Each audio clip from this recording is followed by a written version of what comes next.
तो बात दोस्तों ये है कि गदर 2 के सक्सेस से कईयों के कैरियर बनेंगे और कईयों के बिगड़ेंगे, यूं कहें बिगाड़े जाएंगे। वो मैं इसलिए बोल रहा हूँ, अगर आपने कपिल शर्मा शो में देखा होगा, सनी देओल जब प्रमोशन के लिए कपिल शर्मा शो में गए थे, उन्होंने एक बात बोली थी, आप खुद ही सुनो। हमारी पिक्चर जो गदर थी जब लगी थी जी, उस वक्त जितने भी हमारे लोग थे, हमारे इंडस्ट्री में जितने भी थे, सब लोगों ने से बहुत वो किया था। क्यों बोली थी?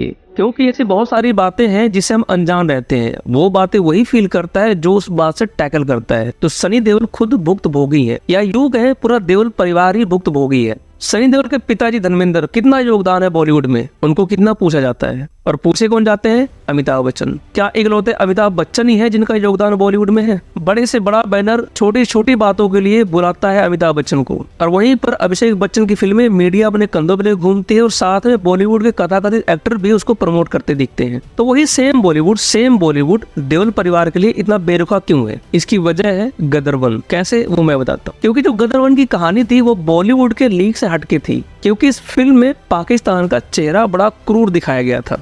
और बॉलीवुड अपनी फिल्मों में पाकिस्तान को कैसे दिखाता है कि दोनों कंट्री में बहुत प्यार है। आप कोई सी फिल्म देख लो, चाहे आप फिल्म देख लो मैं हूं ना, उसमें देखो कि पाकिस्तान को क्या दिखाया गया, बड़ा अच्छा दिखाया गया था। उसमें विलेन किसको दिखाया गया था? सुनील शेट्टी को, राघव को, हिंदू को। वो हिंदू टेररिस्ट था। पाकिस्तान ना भाई, पाकिस्तान टेररिस्ट नहीं था, बहुत भोला इंसान है वो तो। और चाहे सलमान खान, शाहरुख खान की कोई स्पाई मूवी उठा लो आप, उसमें पाकिस्तान का एजेंट होता है, बहुत दिल का अच्छा होता है, वो हिंदुस्तान का सपोर्ट करता है। जो ये बॉलीवुड बोलता है ना कि दोनों तरफ बहुत प्यार है, भाई साहब प्यार अगर होता है ना, वहाँ के आम नागरिक सोचो उनके मुंह से क्या निकलता है। उनके मुंह से बहुत ही फूल बरसते हैं भाई साहब, हिंदुस्तान के लिए, हिंदुओं के लिए बहुत फूल बरसते हैं। और इसके उल्टा ही बॉलीवुड दिखाता अपनी फिल्मों में। तो गदर 2 ने वो असली चेहरा दिखाया था। और सबसे बड़ी बात, नॉर्मल चीज होती है, कोई हिंदू लड़की किसी मुसलमान लड़के से शादी कर ले, बहुत हैप्पी एंडिंग होती है। ओहो क्या मतलब बहुत हैप्पी एंडिंग होती है, बहुत गंगा जमुना तहजीब दिखाई जाती है, बहुत ही प्यार दिखाया था। असली हिंदुस्तान इसी को बोला जाता है, मतलब ऐसे बताते हैं, ऐसे पेश करते हैं। लेकिन वही जब तारा सिंह सिख होके एक मुसलमान लड़की से ब्याह कर लेता है,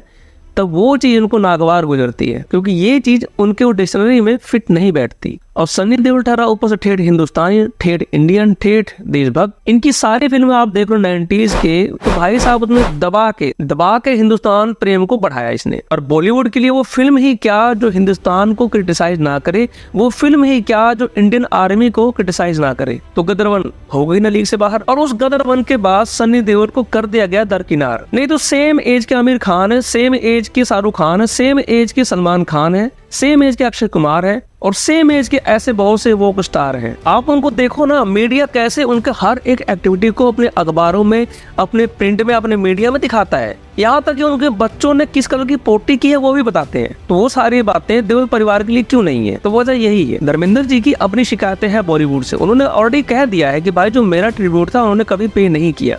और सेम चीज हुआ सनी देओल के साथ। सनी देओल भी जब अभी देओल को लॉन्च करने के लिए कई प्रोड्यूसर के साथ गए, वो कोई प्रोड्यूसर ने पैसा नहीं लगाया। इवन जो उसके साथ के कलाकार थे, जो उनको पाजी बोलते थे, उन्होंने भी साथ नहीं दिया। और ये बातें अपने इंटरव्यू में खुल के बोलते हैं कि भाई साहब बॉलीवुड ने मेरा कभी सपोर्ट किया ही नहीं।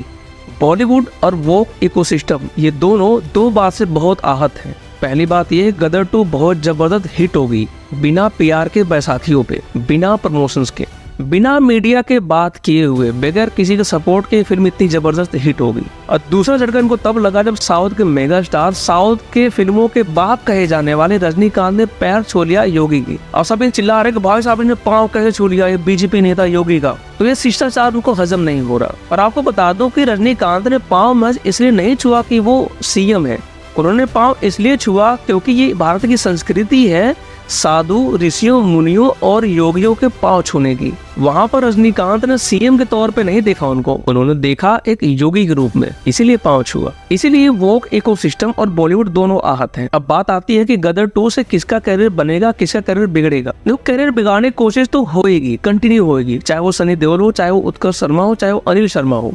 ये बात यहाँ पर थोड़ी देर के लिए रोकता हूँ, एक आपको एग्जाम्पल देता हूँ। आपको ले जाता हूँ 2 साल पहले, वहाँ एक मूवी आई थी, आपको याद है, ये शाली आस्की। उसमें जो लीड हीरो था, वो जानते हो कौन था? वो था अमरीश पुरी का पोता। और लिटरली आपको एक बात बता दूं, उस फिल्म को किसी ने भाव तक नहीं दी, किसी ने उसके बारे में बात नहीं की। बॉलीवुड का जो क्रिटिक गैंग है ना, उसने उस फिल्म को रिव्यू तक नहीं किया था। रिव्यू से याद आया, सेम चीज हुई थी ताशकंद फाइल के लिए, उस फिल्म को भी किसी ने रिव्यू तक नहीं किया था, ये क्रिटिक गैंग बॉलीवुड की।